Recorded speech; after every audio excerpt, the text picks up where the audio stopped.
Buonasera a tutti. Io sono Rita Bressa, sono il presidente dell'Ecomuseo Lisa Ganis, che già da 34 volte, siamo alla 34esima edizione o incontro, e di questi incontri che facciamo il giovedì sera, di solito da gennaio a marzo, per farvi incontrare alcuni personaggi del nostro territorio, farvi conoscere alcuni scorci del territorio, farvi conoscere le erbe, le attività che si fanno sul territorio dell'Ecomuseo. L'Ecomuseo, per chi è nuovo questa sera, ha un territorio vastissimo, 27 comuni, in parte in pianura, in parte in mezza montagna, in parte in montagna, quindi nella parte alta del Pordenonese. Raccontiamo in questi nostri incontri, raccontiamo il territorio, come dicevo, ed in maniera virtuale. La scorsa settimana siamo stati a Rifugio Pordenone, dove Marica ed Ivan ci hanno fatto dei piatti eccezionali, virtuali, e con la speranza di poterli andare a assaggiare poi di persona. La speranza è un po' anche quella poi di visitare tutti i luoghi che vi facciamo vedere di persona ed in quello che sarà il seguito di questi incontri, che è Passiparole. Ci sono delle passeggiate sul territorio ed dove incontreremo le stesse persone, ma anche altre, e vi racconteremo il nostro territorio, le nostre peculiarità storiche, territoriali ed anche culturali. Chiaramente Nancy è un po' lontana, ma quest'estate, ad esempio, abbiamo avuto anche la visita di alcuni rappresentanti del Fogolar Furlan di Buenos Aires, che abbiamo accolto e che abbiamo visto anche di persona. Quindi magari l'augurio poi di rivedervi tutti anche sul nostro territorio.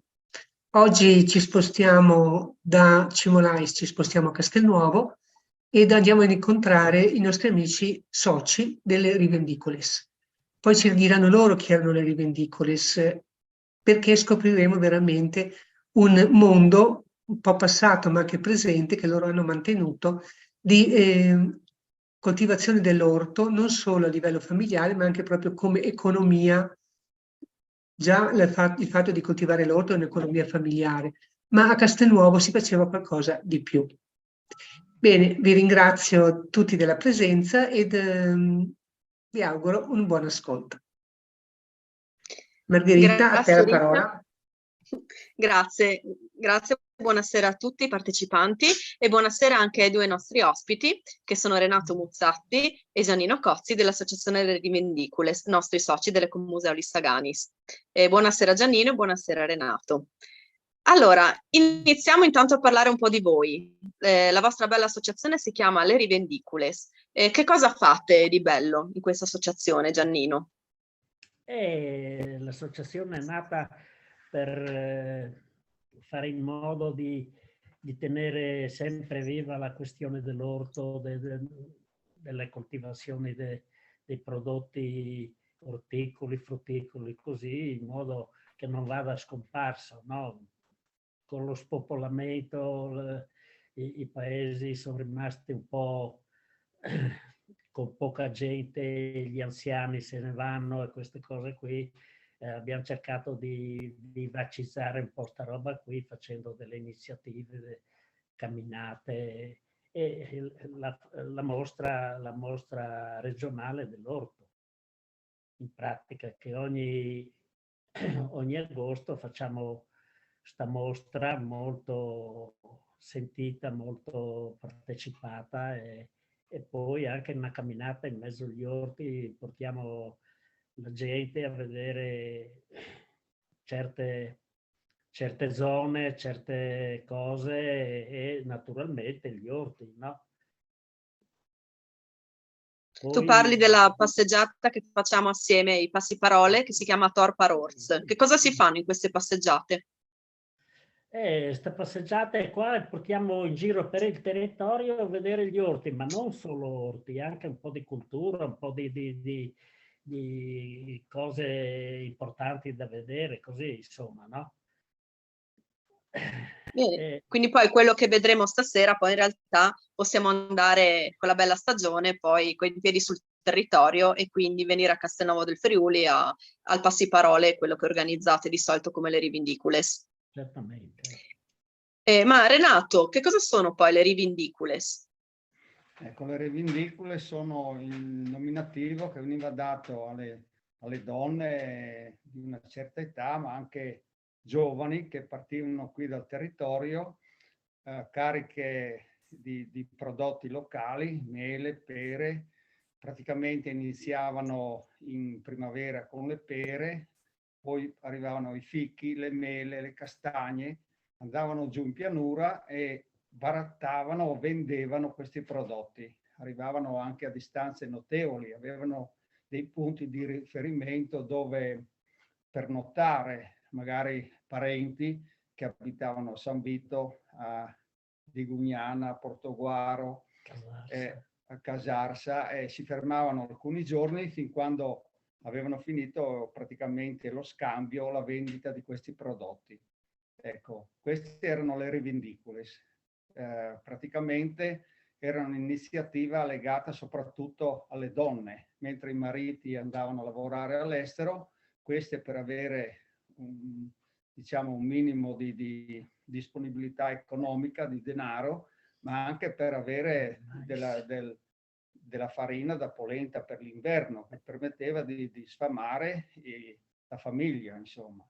E da qui hanno preso il nome di rivindicules, cioè vendevano questi prodotti, li piazzavano praticamente sui mercati locali anche, a Maniago, a Spilimbergo, a San Daniele, avevano dei punti di riferimento in questi mercati, cioè si fermavano, non so, vicino al campanile o in determinati angoli delle piazze, e quindi erano, diciamo, conosciute anche, avevano praticamente un rapporto personale con i clienti, con chi aveva bisogno di questi frutti.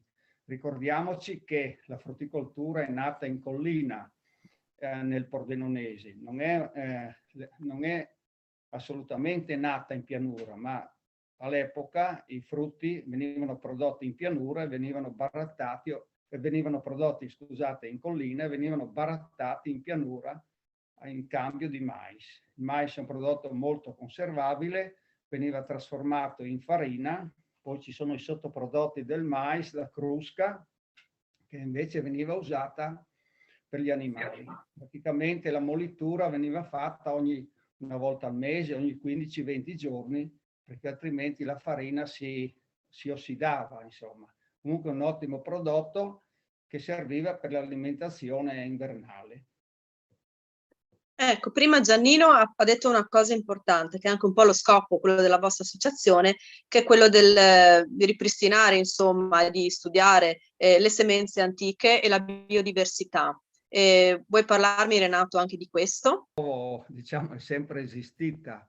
L'occhio a Castelnuovo non si annoia mai, perché basta spostarsi di qualche passo e il paesaggio cambia. È un paesaggio collinare che ha avuto ovviamente delle trasformazioni nel tempo. Se torniamo indietro dal dopoguerra in poi, all'inizio avevamo molti prati falciati, perché il fieno e l'erba era una risorsa molto importante per produrre latte, carne e formaggio, e anche gli orti. Ecco, gli orti venivano coltivati con cura perché permettevano di sfamare, di usare questi prodotti per 365 giorni all'anno. Ecco, la biodiversità a Castelnuovo è molto apprezzata perché abbiamo moltissime varietà di mele, di pere, molti vitigni antichi, tipo l'Uccellut, il Stiaglin, il Piccoli Neri, castagne abbiamo, e quindi praticamente troviamo anche molte essenze sia erbacee dei prati, arbustive del bosco ed arboree, cioè piante di dimensioni notevoli. Ecco, l'efficienza di un ambiente si misura in biodiversità. Più animali, più vegetali abbiamo, più il territorio vale. Ecco, a Castelnuovo abbiamo tantissime di queste biodiversità. Solamente venendo qui con calma, diverse volte, si può capire quanto vale questo territorio. Grazie mille. Allora, adesso però entriamo nel vivo della nostra serata, quindi gli orti di casa. Io credo che molte delle persone che ci stanno seguendo hanno già l'orto, ma magari qualcuno deve ancora iniziare da zero a farlo. Quindi la mia domanda è, Giannino, se bisogna partire da zero per fare un orto casalingo, che Sì. consigli daresti a queste persone? Ci sono delle attrezzature particolari, dei trattamenti? Beh, intanto direi che bisogna scegliere un terreno che sia naturalmente in piano e che abbia un terreno soffice, un terreno con con terra, diciamo, con terra nera, per dirlo in parole povere. E poi bisogna tirare via la cotica, come si chiama? Cotico Il erboso. cotico erboso, tirarlo via, concimarlo naturalmente. Io sconsiglio i concimi chimici, se fosse letame o cose del genere molto bene, specialmente in questi periodi qui invernali che aiutano tanto. Se poi gela anche aiuta a far diventare il terreno più soffice, più morbido, in modo che le radici delle piante vadano un po' in profondità. Naturalmente bisognerebbe fare l'orto vicino a una fonte d'acqua, no? Perché l'orto ha bisogno di tanta acqua. E poi direi che bisognerebbe fare in modo di recintarla in qualche maniera per evitare che le bestie vadino là a mangiare i prodotti, quello che c'è, insomma, no? Perché abbiamo, specialmente nelle nostre zone, abbiamo i caprioli, cinghiali, cose varie, e così. Poi Ecco, naturalmente bisogna fare i filari in modo di scegliere i vari prodotti da mettere giù. Diciamo che le prime cose da mettere giù nell'orto sono senz'altro le insalate, no? Sono le prime le insalate. Poi il radicchio, poi si comincia a mettere giù le piantine di la cipolla, l'aglio, tutte queste cose qui, pomodori e via così. Sì, l'importante dell'acqua è fondamentale, no? Perché se non c'è l'acqua è difficile, i prodotti non vengono. E dopo direi che per fare un orto ci vuole tanta cura, bisogna essere sempre nell'orto quasi ogni giorno, c'è sempre qualcosa da imparare, c'è sempre qualcosa da fare nell'orto. E dopo la fantasia di chi fa l'orto è importantissima, perché in base a quello che gli piace, le qualità dei pomodori, delle melanzane, qualsiasi cosa, dipende sempre dalla persona che fa l'orto, insomma. bene, allora, però io ti faccio una domanda un po' provocatoria a questo punto, Sì. Giannino. È possibile secondo te, dato che era anche un po' il tema dell'anno scorso degli ORT, è possibile secondo te curare l'orto con poca acqua, quindi con carenza idrica? Perché è un po' il tema anche di quest'anno, mi pare. Si potrebbe, sì, però bisogna fare degli impianti con i tubi, come li chiamano? Irrigazione a Con goccia. irrigazione a goccia lì, sì, si risparmia acqua. Però io direi di prepararsi a recuperare acqua dalle grondaie in recipienti importanti che tengono acqua, insomma, no? L'acqua bisogna prenderla quando piove. Io arrivo fino a 150 ettolitri con i contenitori di 10 ettolitri e arrivo appena a portare fuori l'estate. L'acqua non bisogna, sì, bisogna tenerla da conto l'acqua, è diventato una cosa preziosa, no? Bisogna prendere l'acqua che scende giù dal tetto, se no dal rubinetto non è la stessa cosa, quella costa. Bene, grazie. Allora chiedo a Renato adesso, prima Giannino lo ha accennato, quali sono i problemi che attualmente ci sono nella creazione, insomma nella lavorazione di un orto? Parlo di insetti, di malattie, anche la carenza idrica. Diciamo che i problemi possono essere, sono diversi, alcuni legati alla fertilità del terreno, non so, più o meno abbondanza di acqua, disponibilità di elementi nutritivi del terreno, la presenza di insetti, le avversità atmosferiche, la siccità, la grandine, gli sbalzi termici. È ovvio che un orticoltore, insomma, un po' avveduto, cerca di, come si può dire, di evitare questi problemi, di prevenirli, no? Quindi usa una strategia un po' mirata in base all'esperienza, in base anche alla situazione in cui si trova, all'esposizione dell'orto. Ecco, qui a Castelnuovo abbiamo sempre una buona esposizione in quasi tutte le frazioni. E quindi l'orto va scelto anche in funzione della luminosità, della presenza o meno di umidità atmosferica. Bisogna avere piante sane, no? Il più possibile sane, ricorrere il meno possibile a trattamenti, anche se sono trattamenti ovviamente in queste situazioni molto soft, no? Con principi attivi piuttosto rispettosi. Quindi bisogna partire insomma con delle idee abbastanza buone, facendosi magari consigliare anche da qualche esperto, no? Che si trova nelle vicinanze, da chi coltiva l'orto da più anni. Magari quello riesce a dare dei contributi, delle dritte molto importanti per avere un minimo di successo nei primi anni, perché i primi anni sono magari più impegnativi, uno non ha sempre le idee chiare, magari la stagione gira non tanto bene e quindi il supporto di persone esperte diventa quasi fondamentale. Ecco, per l'orto bisogna tenerlo un orto bisogna tenerlo bene in salute, cercando di magari eliminare tutti i residui culturali dell'annata precedente. Io vedo purtroppo che gli orticoltori a fine stagione, un po' per motivi diversi, lasciano i residui, non so, delle patate, dei fagioli, degli asparagi nell'orto.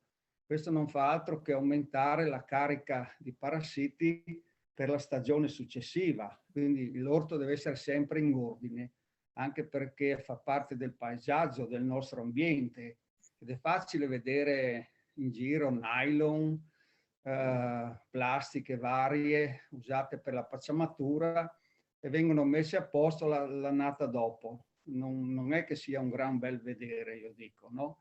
Per quanto riguarda sì, il resto, insomma, è l'esperienza che conta. Bisogna conoscere molto bene il terreno e bisogna sapere cosa fare, partendo con una semina corretta, con un trapianto corretto, le giuste distanze tra le piante, a seconda delle specie che si usano.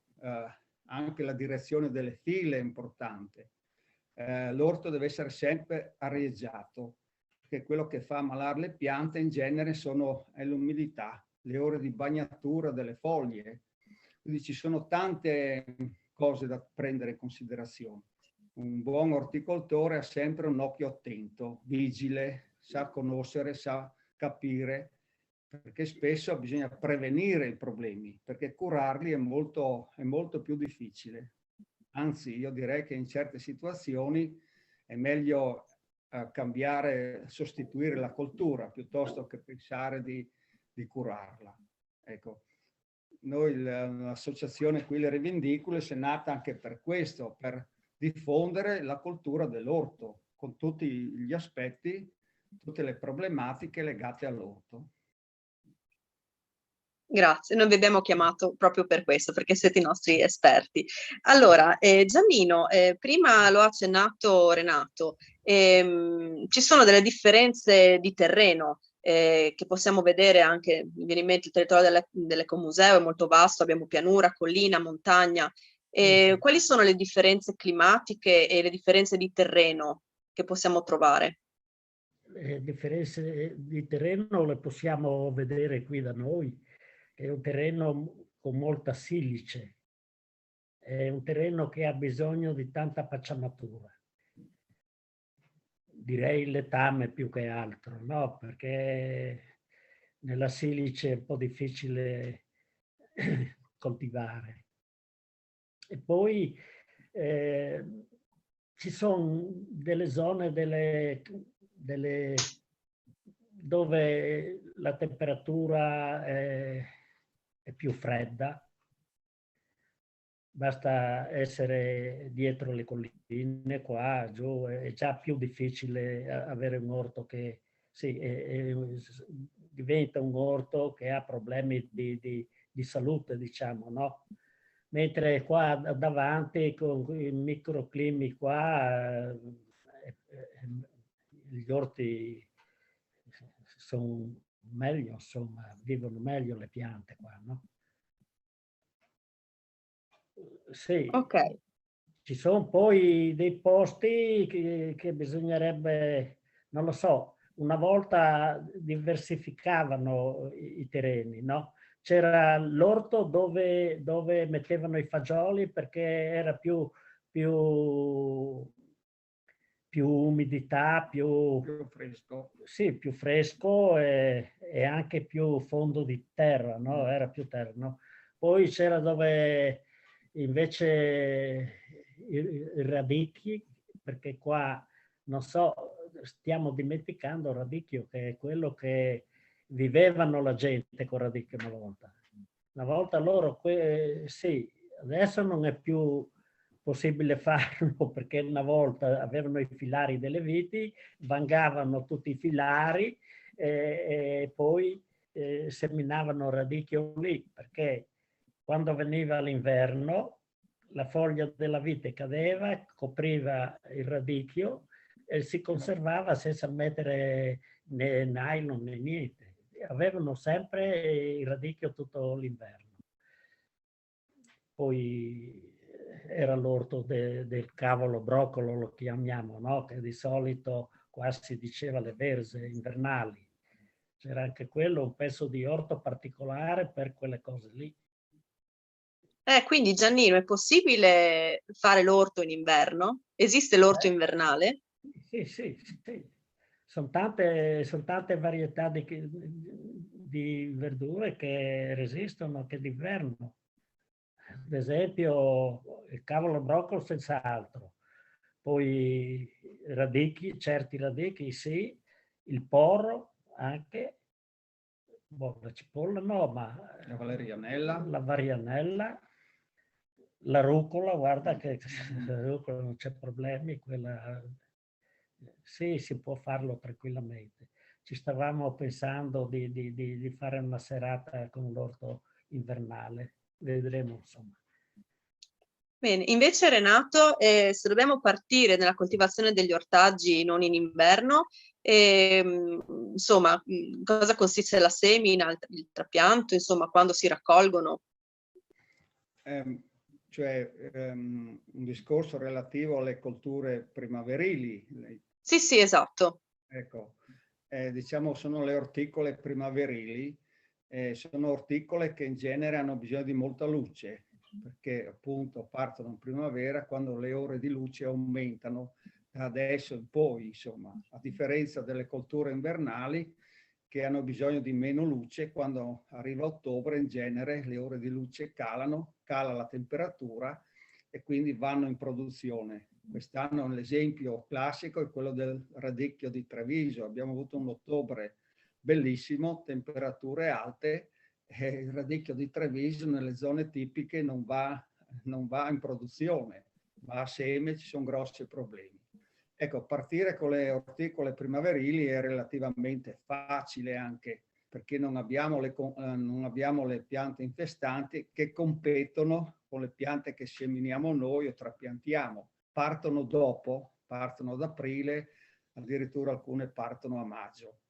Importante comunque preparare molto bene il terreno. Il terreno va lavorato durante l'inverno o prima del freddo, che purtroppo adesso non arriva. una volta era tradizione, appena il terreno era libero a novembre e dicembre, i primi di dicembre, tutti lavoravano il terreno per l'orto, il terreno che veniva usato a primavera. Magari avevano anche dell'ottimo letame, siccome tutti avevano una piccola stalla, qualche capo bovino, qualche pecora, producevano dell'ottimo letame che usavano nell'orto, no? Invece dei concimi chimici. Quindi partire in primavera è facile, si parte adesso o qualche giorno fa con l'insalata, bisogna preparare il terreno. Ecco, qui bisognerebbe prepararlo come? Per avere delle piante da taglio, tipo insalata, lattughe, rucola, valerianella, con la vanga, no? La vanga riesce a rivoltare il terreno e ci porta in profondità anche i semi delle piante infestanti. Quindi partono i semi che noi seminiamo e le infestanti partiranno tra un paio di mesi, quando ormai il prodotto è già raccolto, no? Spesso si usano queste frese, questi motocoltivatori, che non fanno altro che polverizzare il terreno, non portano in profondità i semi, e quindi ci troveremo con grossi problemi di piante infestanti, erba da togliere praticamente. Quindi la vanga, io direi, per pochi metri è ancora un attrezzo molto valido, quasi insostituibile nell'orto. Sì. Ecco.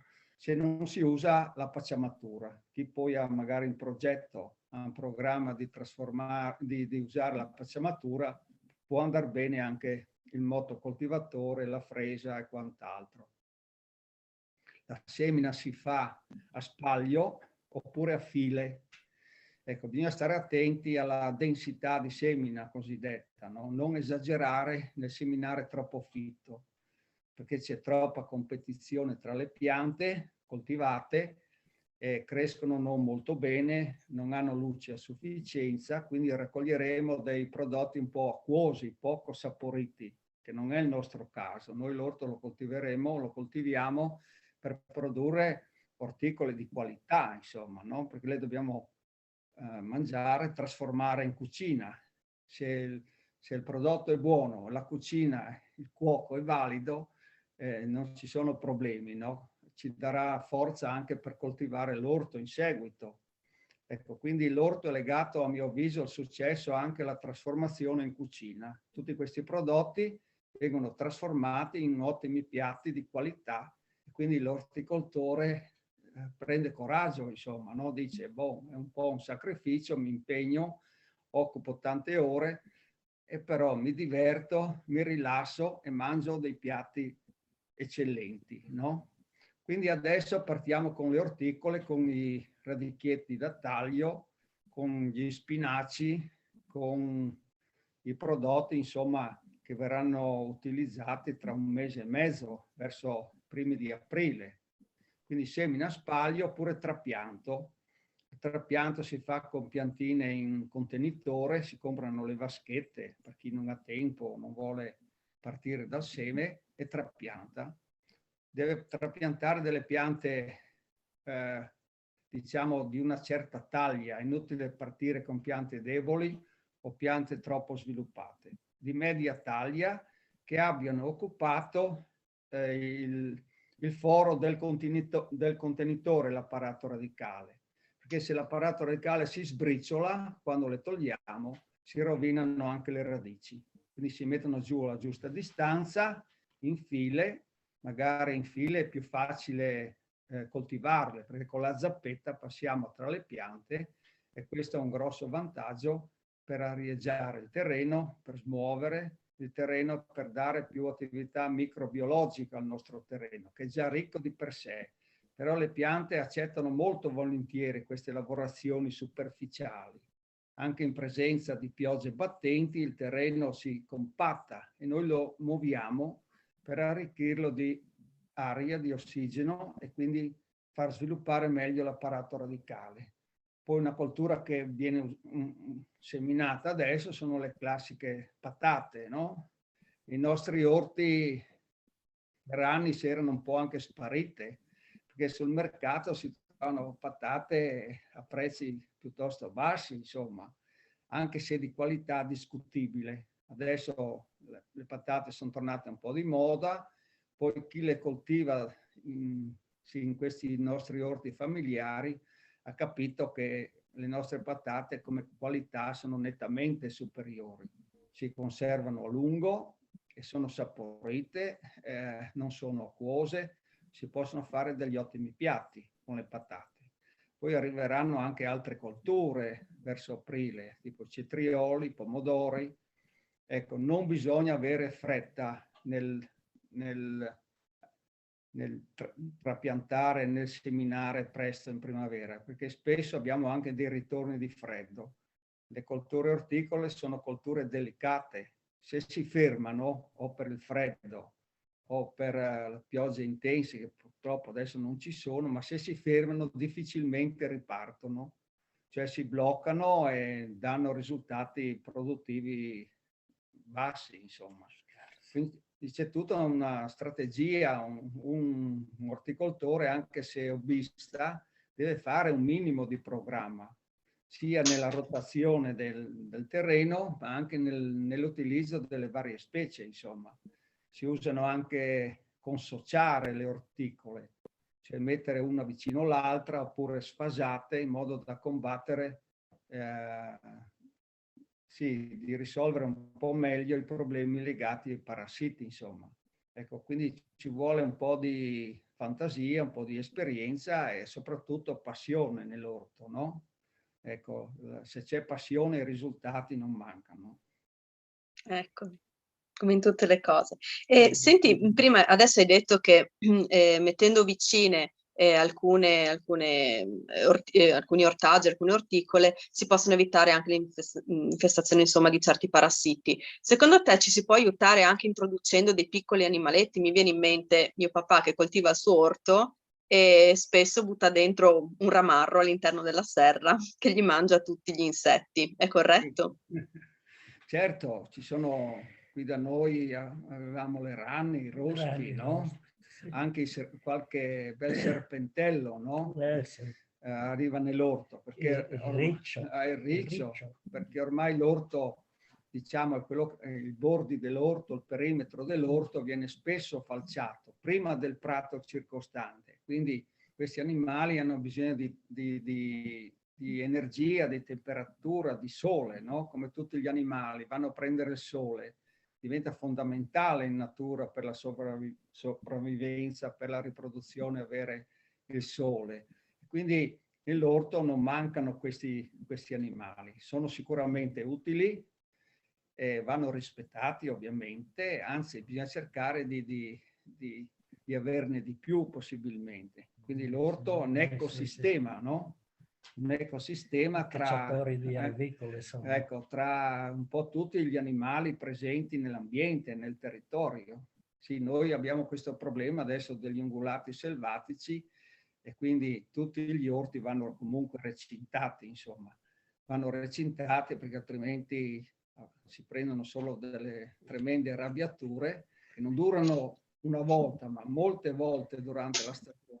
Vanno recintati con la rete idonea, eventualmente la rete si tiene un po' più alta, quei 10-20 centimetri, per far passare questi piccoli animali, questi insetti, questi serpenti, questi che sono molto utili all'orto, molto utili. Una volta venivano cacciati poveri, sì, senza pietà. Invece adesso abbiamo capito che sono molto utili, molto utili. Ecco, allora, hai proprio detto giusto, cosa si faceva una volta e cosa si faceva adesso. Che differenze ci sono fra gli orti di una volta e gli orti di adesso, Giannino?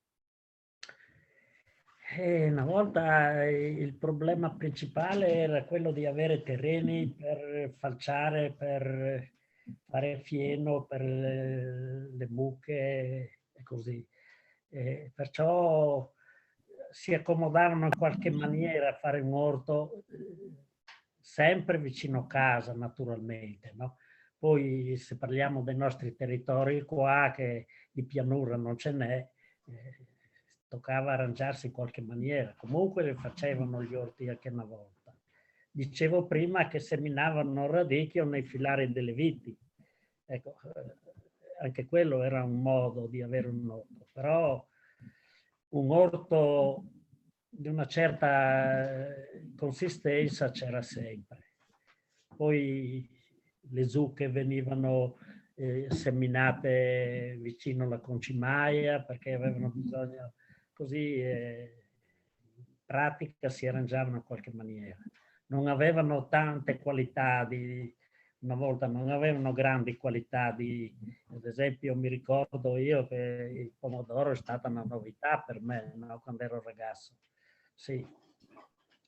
Avevano i radicchi, avevano le rape anche una volta, avevano i cavoli e poi zucche in quantità. Erano poche le cose che avevano, ma si parla fine guerra, fino lì, e dopo... poi le rivendicole che andavano negli altri paesi vedevano quello che succedeva negli orti degli altri e un po' alla volta si portavano esperienze, portavano semi, portavano cose e l'orto cominciava a diventare sempre un po' più grande.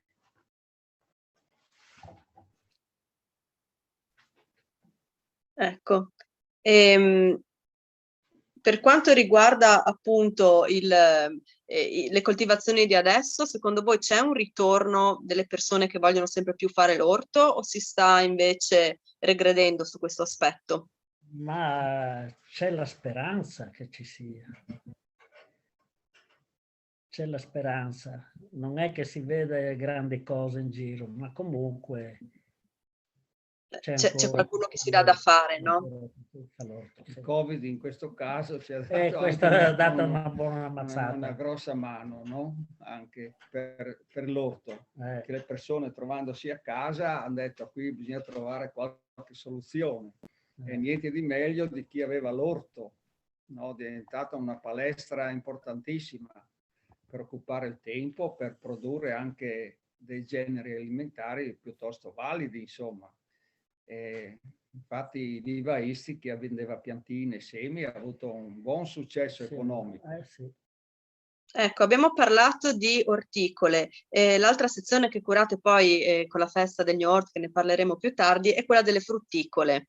Si possono coltivare anche le frutticole, magari accanto al proprio orto? Come si può fare? Dipende dallo spazio, no? Sì. Bisognerebbe recuperare naturalmente le frutticole una volta, se è possibile. Noi abbiamo fatto questo progetto sulla susina. Abbiamo recuperato le piantine della susina che stava scomparendo perché è una pianta un po' difficile da... naturalmente si può fare, sì, certo, perché qua ad esempio le mele erano la frutta più importante, no? Una volta bisogna sempre partire da quello che era l'esistente di una volta per capire quello che si può fare, no? Perché si partiva in primavera con le ciliegie, poi venivano le albicocche, i peri, le pere, le susine, mele, fichi, castagne, ma c'era di tutto, le nespole, c'era un po' di tutto. Castelnuovo veramente c'era una biodiversità enorme, no? Non sappiamo da chi ha portato tutte queste cose qui, ma sappiamo che quelli che andavano all'estero tornavano con delle qualità particolari e si mettevano per arricchire sempre di più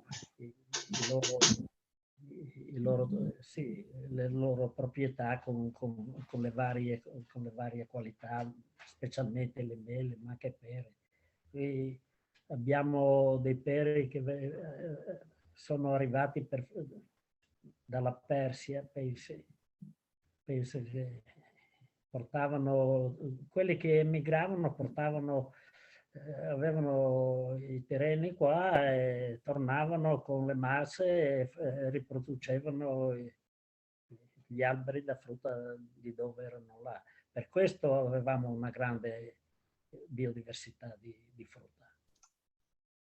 Bene, allora orticole, frutticole, rarità, questi sono dei temi, insomma, che trattate poi nella manifestazione, forse la più importante che fate come Rivindicules, che è la mostra mercato del New Hort. E forse potete vedere anche qualche immagine che scorre nel frattempo che io parlo. Volete parlarci un po' di quello che succede al New Hort e in cosa consiste questa manifestazione? Parlo, Sì. ecco, praticamente è una manifestazione che avviene ad agosto, o la seconda o la terza domenica di agosto, dipende da come cade un po' il calendario, insomma. Praticamente si lavora con la Proloco, l'associazione è unita anche alla Proloco per questa manifestazione che parla di orti familiari, non di orti intensivi, insomma. Ogni produttore locale, anche da fuori comune, da fuori territorio, può portare i propri prodotti dell'orto.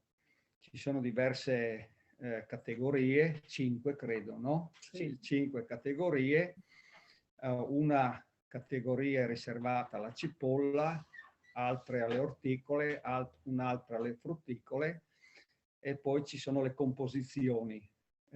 Diciamo che ogni produttore può partecipare con una sola, con un solo prodotto per categoria. Quindi al massimo può partecipare al concorso per 5 categorie con un solo prodotto. Ecco, quindi c'è il campione in concorso e il campione non in concorso. Non so se ha 2 tipi di zucche, una la mette in concorso, pensa che sia magari la migliore, l'altra la lascia non in concorso. Quindi a Villa Sulis avviene la manifestazione, nel piano terra viene allestita, il sabato tutti i produttori interessati portano i propri prodotti, vengono classificati, vengono divisi per categoria e praticamente la domenica mattina passa una commissione composta da un esperto che in genere è il dottor Cattivello dell'ERSA, che anche per questo motivo ha avuto l'onorificenza del comune come cittadino onorario. Poi c'è un rappresentante dell'Associazione delle Rivendicole e uno della Proloco. Ecco, la commissione decide insomma quali sono i campioni più rappresentativi e tra questi sceglie il primo, secondo e il terzo classificato. Quindi avremo 15 produttori che vengono premiati. Fatto sta che un produttore può ricevere più onorificenze, può essere premiato in più categorie. Ecco. Oltre a questo, la manifestazione di solito è collegata praticamente a una conferenza. La mattina dopo passata la commissione c'è una conferenza con temi diversi. L'anno scorso avevamo l'acqua e quest'anno praticamente il motivo della conferenza non lo abbiamo ancora scelto, sarà questione magari di qualche giorno. Ecco, questo è il New Hort. Poi come eventi collaterali poi c'è la passeggiata a Torpar Orts, dove si va in giro per gli orti di casa, giusto? In genere veniva fatta la prima domenica di agosto. L'anno scorso l'abbiamo spostata all'ultima domenica di agosto, invece della prima, anche per motivi climatici, no? Metà luglio, metà agosto, le temperature in genere sono molto alte. Questo scoraggia un po' le persone, anche gli anziani che prima venivano alla camminata. Ecco, è l'unica manifestazione regionale relativa agli orti familiari. Ecco, il New Hort. Poi il tutto si conclude con la cena dell'orto in tavola, dico bene? 16ª edizione. Quindi da 16 anni praticamente l'associazione si è impegnata ad allestire questa mostra, insomma. Ecco, quindi possiamo dare già l'appuntamento ad agosto, è confermata anche quest'anno la manifestazione? Il 20 agosto quest'anno. Il 20 di agosto. Bene. Allora, io adesso, se siete d'accordo, vi leggerei un po' di domande che sono venute in chat dalle i nostri spettatori di questa sera. Allora, a parte che appunto ringraziano tutti per questa serata, Rina chiede che cosa pensate delle consociazioni. Le consociazioni sicuramente sono utili, no? Sono ormai da tantissimi anni, da secoli si può dire, vengono usate. Praticamente è un modo di coltivare molto rispettoso dell'ambiente, è una specie il doppio, cioè produce per se stessa ma dà beneficio anche all'altra, quindi una forma di altruismo tra le piante. Oltre ad avere piante più sane, che si difendono meglio da sole dai parassiti, sia funghi che in particolare dagli insetti. Ecco, l'associazione più classica che veniva usata non tanto da noi, ma soprattutto in Carnia, ma anche in pianura. La più classica è la zucca, il mais e il fagiolo. Allora, la zucca fa da diserbo ecologico, tiene sotto controllo le piante infestanti. Il mais fa da sostegno al fagiolo, che praticamente il fagiolo si arrampica sul mais, però in cambio riceve l'azoto che il fagiolo praticamente concentra dall'azoto atmosferico e lo cede al mais stesso. Ecco, questo è l'esempio classico della consociazione. Mais, zucca, fagiolo. Poi ce ne sono tante altre, insomma. Entrambe le specie traggono beneficio da queste consociazioni, riducendo anche magari le lavorazioni al terreno, la serbatura manuale, risparmiando acqua. L'esempio della zucca che copre bene il terreno praticamente riduce l'evapotraspirazione dell'acqua, quindi lascia più acqua nel terreno a disposizione della pianta vicina. Ecco, il mais, avendo azoto disponibile, fa sicuramente delle spighe più grosse, più grandi, e un mais di qualità superiore. Il fagiolo non produrrebbe se lasciato sul terreno, no? Soprattutto se nel caso del fagiolo rampicante. Ha bisogno di un sostegno. Risparmiamo il sostegno, abbiamo beneficio per il mais. Bene, ci sono invece delle piante che non possono convivere vicine, insomma, che si odiano fra loro. Ma questo è un po' difficile. Sì, le piante vanno in sofferenza quando sono messe troppo vicine, cioè c'è competizione a livello di attività di luce, di acqua, però dobbiamo anche ricordarci che le piante emettono degli esudati radicali, cioè attraverso le radici eliminano sostanze tossiche che magari le piante che abbiamo messe vicine non sopportano. Ci sono degli esempi da evitare.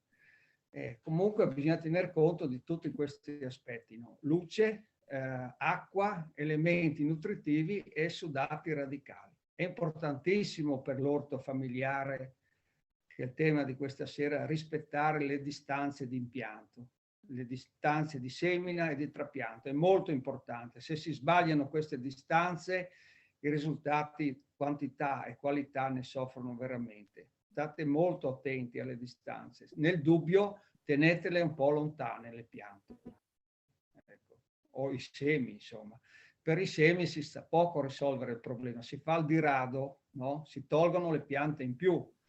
È un classico, non so, per chi semina i fagioli rampicanti, ne seminano 4-5 per ogni sostegno. Quando sono nati ne toglie magari 2, 3, ne lascia solo 2. Quindi il seme deve sempre essere calcolato in quantità superiore, però poi bisogna ricordarsi o bisogna avere la volontà di diradare Ecco, questo è importante. La giusta distanza di semine e di trapianto.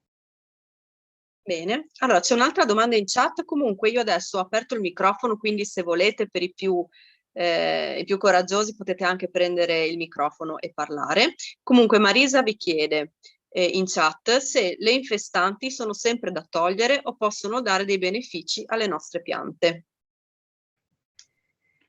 Sì, in qualche caso ci sono anche dei benefici, ci facciano il terreno gratuitamente purché non siano troppo competitive, insomma c'è un limite, no? Anche le infestanti. Volendo si possono togliere in una bella giornata di sole arieggiata, si lasciano sul terreno, quindi si seccano lì senza portarle da altre parti. Abbiamo una specie di pacciamatura naturale, ecco. Quindi c'è modo e modo di capire, di seguire la situazione, insomma. Possono essere utili entro un certo limite, però molte volte sono anche dannose, dipende dal tipo di infestanti. Tutti conoscono la sorghetta, no? Il sorgo alle pense, bisogna intervenire subito perché altrimenti ti infesta l'orto, cioè magari da qualche focolaio qua e là all'inizio vi trovate con pieno di sorghetta.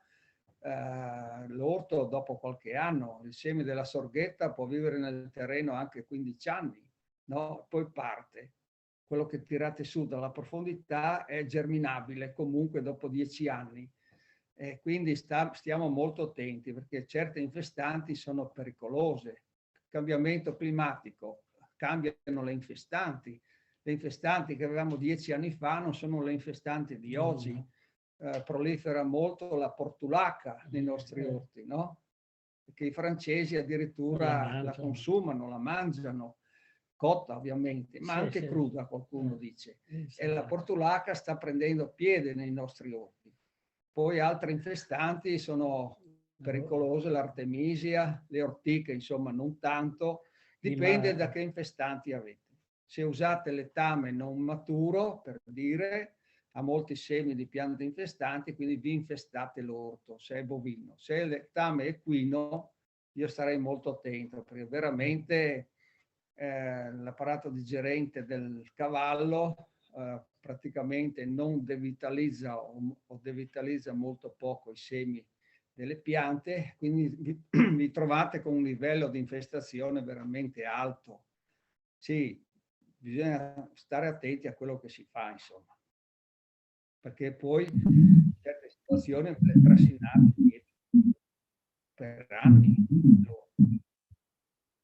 Bene, allora dal campo alla campagna tesseramenti. Il signor Mauro chiede dove e quando possiamo nuovamente tesserarci con le rivendicule.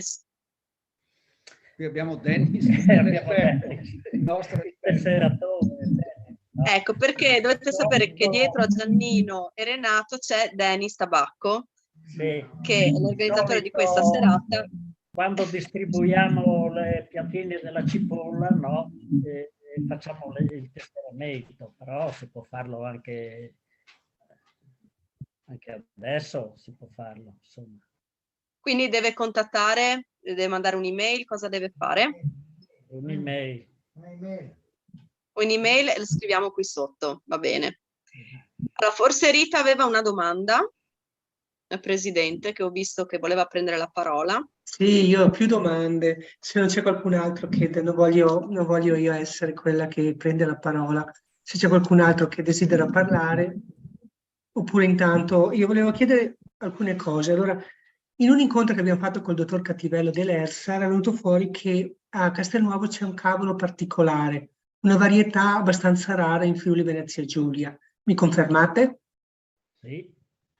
Sì. Che cavolo si tratta?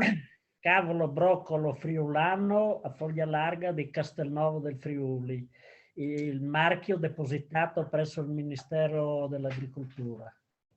E questo cavolo è frutto di uno di quei famosi immigranti che hanno portato delle sementi o è frutto di una vostra trasformazione? È veramente locale, viene dal 1800 se vogliamo parlare. Sì, è ancora il seme di una venditrice di semi che è 70 anni che è morta, no? Che andava a Una vendere rivendicola. una rivendicola, sì. Faceva i mercati, vendeva semi lei, scambiava semi, viveva con i semi, ecco. E il cavolo è ancora il seme suo di lei. Lo abbiamo E continuate voi a produrre i semi anche. è un cavolo eccezionale. Ma voi fate anche, vi fate anche i semi, quindi Certo, producete anche i semi. sì, sempre. Facciamo i E l'altra semi. cosa che volevo chiedere, io durante la mostra che avete fatto ad agosto, c'erano anche delle specie un po' particolari. Qualcuno mi ha detto che erano sementi dei nuovi migranti, non dei migranti, ma dei nuovi immigranti. È vero? Cioè che c'erano delle particolarità, che ci fossero... Sì. Era quei ragazzi giù a Pordenone che hanno un orto che coltivano Sì, e li portano erano inserite tra le da rarità. Bangladesh, non Tra le so. Sì, esatto, sì, quindi non solo da emigranti, ma anche da immigranti. Quindi adesso abbiamo il contrario, cioè mentre prima prendevamo i semi all'estero, li portavamo in Italia, adesso abbiamo queste persone che coltivano in Italia i loro prodotti semi. tradizionali. E qui comunque voi li avete messi in mostra. Sì, abbiamo messo in mostra come rarità. Ci invito a tutti comunque a visitare la mostra di Castelnuovo e anche possiamo portare anche i nostri prodotti dei nostri orti, vero? Certamente, sì. Perché io l'anno scorso non lo sapevo, altrimenti avrei portato qualche prodotto. Invito anche i presenti ad portare a loro i prodotti dei loro orti. Bene, Margherita, se vuoi continuare con le domande che ci sono in chat. Sì, allora c'è una domanda in chat. Allora, la lana di pecora si può usare come pacciamatura dell'orto? Sì. Sì? Sì. Ok. Sì, io ho provato a usarla. Ci vuole tempo a consumarla però, Sì, però va bene, dai. Funziona. Sì, funziona. Bisogna stare attenti a fermarla bene perché rischia di andare avanti, di muoversi con l'aria, col vento, no? Quindi in qualche modo bisogna o pressarla o fare in modo, insomma, che il vento non la sposti, sicuramente. Comunque una buona pacciamatura è sempre la paglia.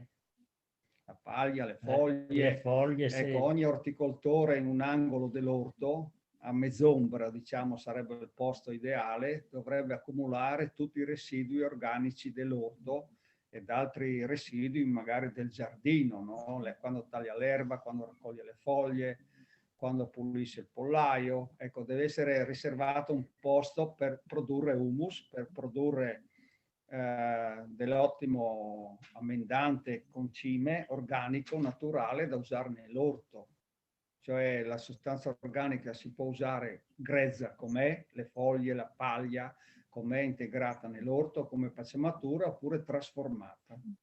Quindi non dovrebbe mai mancare un posto in cui questi residui vegetali vengono trasformati, insomma anche gli stessi residui della cucina, una volta pulite le orticole, dovrebbero tornare in questo angolo ed essere trasformate. Questo è l'ideale. Non lasciare i residui in giro per l'orto, ma portarli in questo piccolo spazio e trasformarli.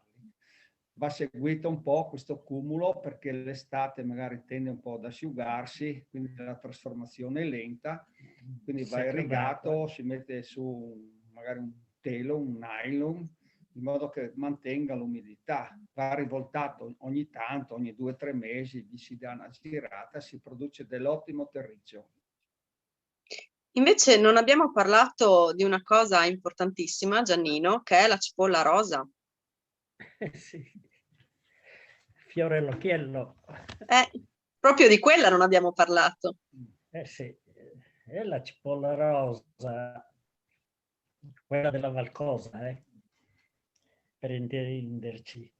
Il seme è stato recuperato 42 anni fa.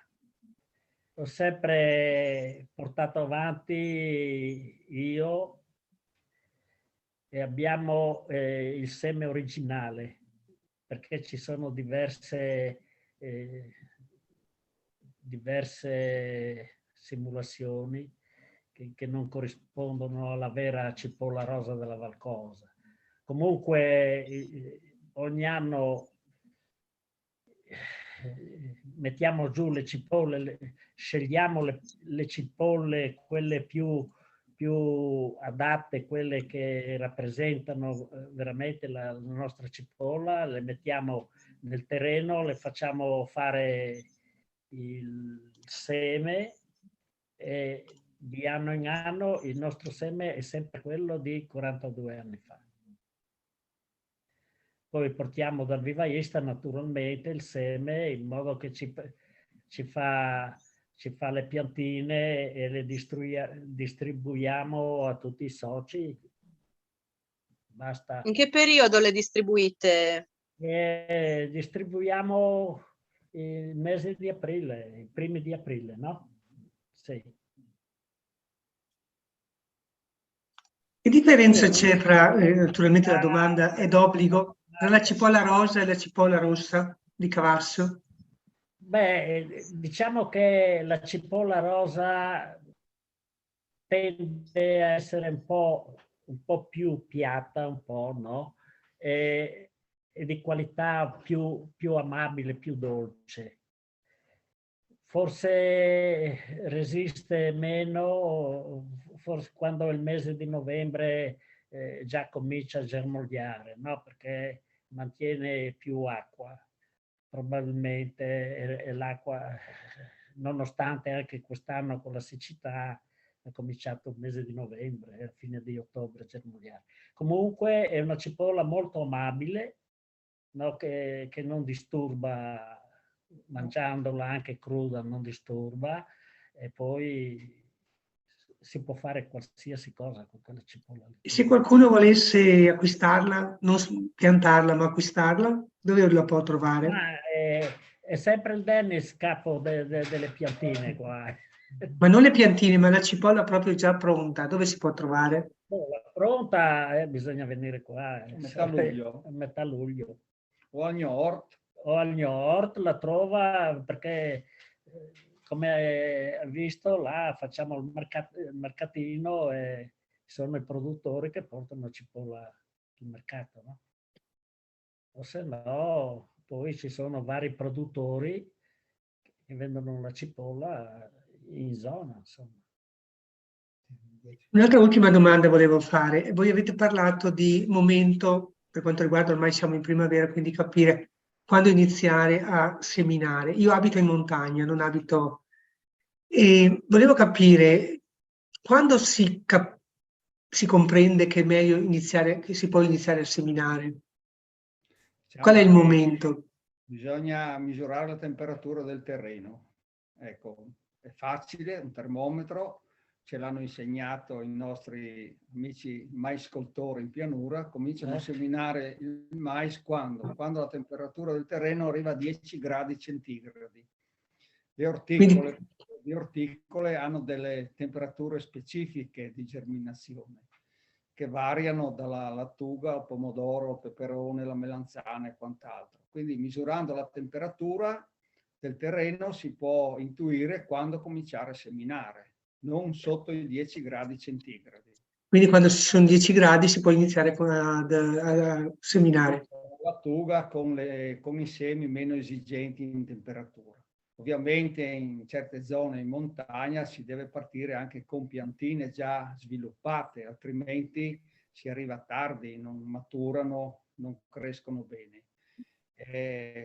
Sì, nella semina diretta bisogna misurare la temperatura. Anche i fagioli, ecco, i fagioli bisogna seminarli, non so, in montagna, non prima del 15-20 maggio. Da noi si diceva una volta che si seminavano il primo giovedì di maggio come data storica.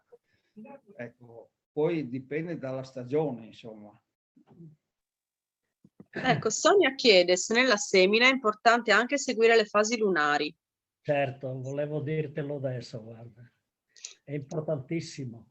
Ci sono delle piante che vanno seminate in calo di luna e piante che vanno trapiantate con la luna crescente. Ci puoi dire quali sono le piante, almeno in grandi linee, che vanno in luna calante e luna crescente? Quelle da semina vanno in luna calante, no? I radicchi, l'insalata, quelle lì. Invece pomodori, quelli che crescono in pratica, no? Fagioli, cetrioli, quelli lì vanno in luna crescente. Grazie. Vedete che chiedendo quante cose sanno questi due signori, quindi vi invito a chiedere perché poi non li vedremo più per un po', magari il prossimo anno li richiamiamo, ma per il momento non li vedremo più. Bisogna togliere le cose come le carote dal terreno. Sì, no, perché no, esattamente, sono un pozzo di conoscenza. Basta venire alla mostra dell'orto, ci troverete là. Lo so, ma adesso dobbiamo piantare, cioè ormai agosto abbiamo l'orto invernale. È facile da intuire, no? Cioè, spesso qualcuno è scettico, qualcun altro invece ci crede, no. Ma sicuramente la luna, nelle serate in cui il cielo è terso, porta luce e questo può interferire, anzi interferisce sulle piante. È come avere mezza giornata di sole in più, no? Con i raggi luminosi della luna. E quindi ha sicuramente degli effetti la luna. E spesso qui la tradizione è quella di rispettare le fasi lunari, insomma. Io ho fatto osservazione, se semini il radicchio o l'insalata in luna crescente va a seme subito.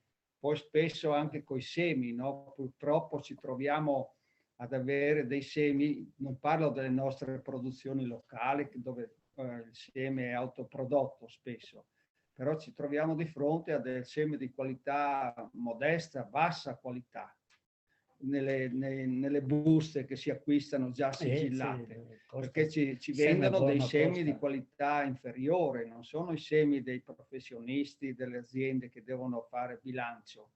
Quindi ci troviamo a portare a casa dei semi di qualità bassa, medio-bassa, che spesso non germinano. Ecco, un fattore importante per avere una buona riuscita nella semina è avere il terreno ben bagnato, ben irrigato. Allora tanti dicevano, dicono ancora, guai irrigare sul terreno bagnato. Io ho provato più volte a seminare sul terreno asciutto con risultati scadenti. Invece irrigando prima oppure seminando dopo una pioggia, i risultati sono sicuramente migliori. Poi abbiamo semi delicati, tipo semi dei fagioli, che hanno bisogno di temperature elevate, e semi invece un po' più rustici che germinano con facilità, insomma, no? Tipo i semi del nostro cavolo, del cavolo friulano. Quello germina anche sul porfido, no? Sul pavimento. Si chiama anche energia germinativa, hanno notevole energia germinativa. Quindi i semi spesso sono dei semi di qualità modesta o bassa. E i semi, quelli buoni costano. Anche perché il clima attuale non permette alle ditte sementiere di produrre semi di qualità. Quando l'estate è molto calda, la pianta, anche se irrigata, va in stress, quindi interferisce negativamente sulla qualità del seme prodotto. Cioè tutta una conseguenza del cambiamento climatico, anche sulla qualità dei semi. Io avrei sempre pensato che quelli delle buste fossero selezionati e quindi molto migliori di quelli che ci produciamo noi.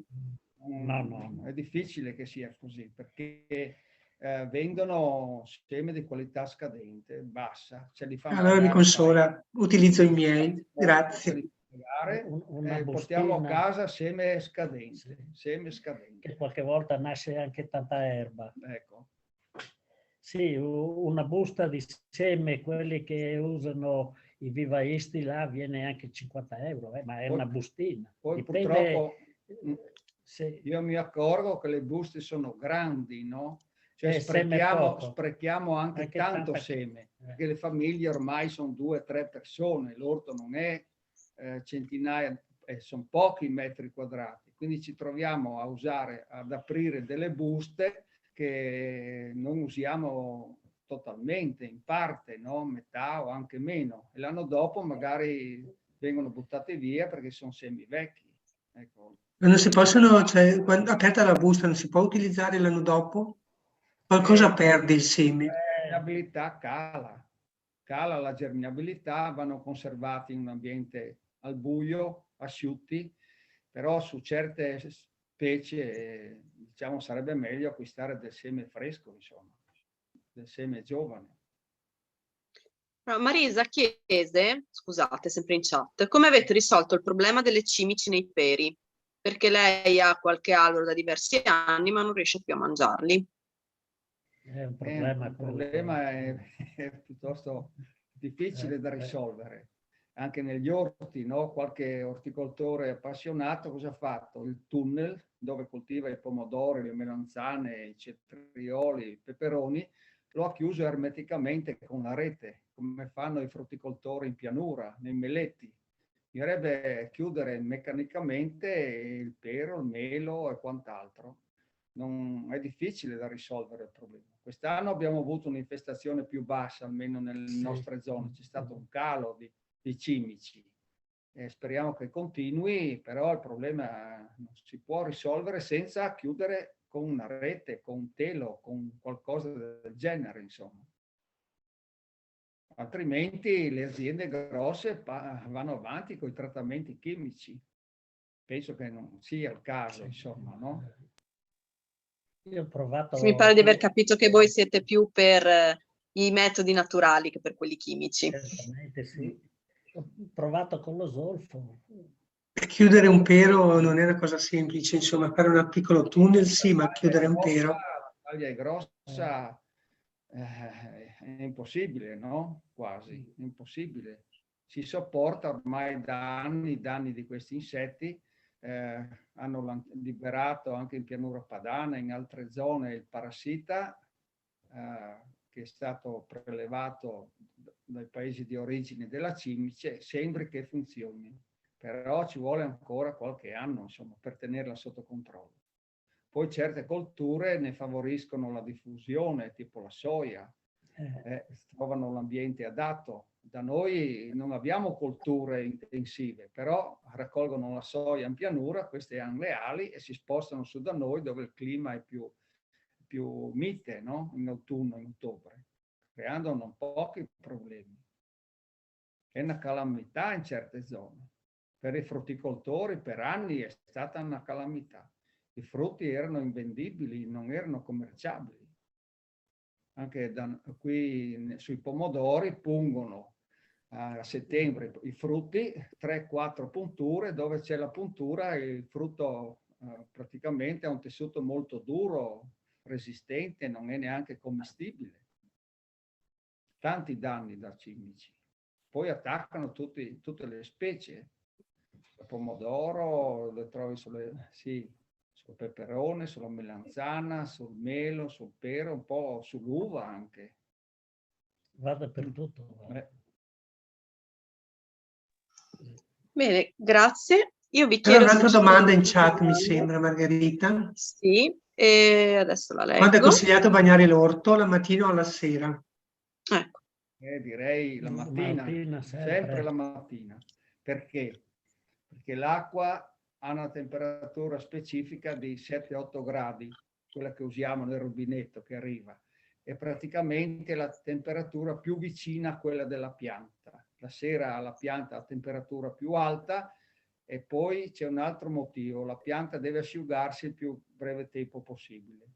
Se irrighiamo anche la pianta, anche le foglie, l'apparato aereo. È importante ogni tanto irrigare anche le foglie e la pianta stessa, perché prolunga e aumenta l'attività delle foglie, l'apparato fogliare. Quindi si può irrigare sul terreno, diciamo, spesso, quando serve, ma ogni tanto bisogna lavare anche la pianta, togliergli la polvere e fare in modo che l'apparato fogliare abbia un'attività più prolungata e più intensa. Quindi sempre al mattino. Bene, se c'è qualcun altro che vuole, abbiamo sforato di un po', ma è un argomento interessantissimo e voi siete bravissimi. Mi dispiace di dover chiudere, ma magari poi riunione. La prossima iniziativa.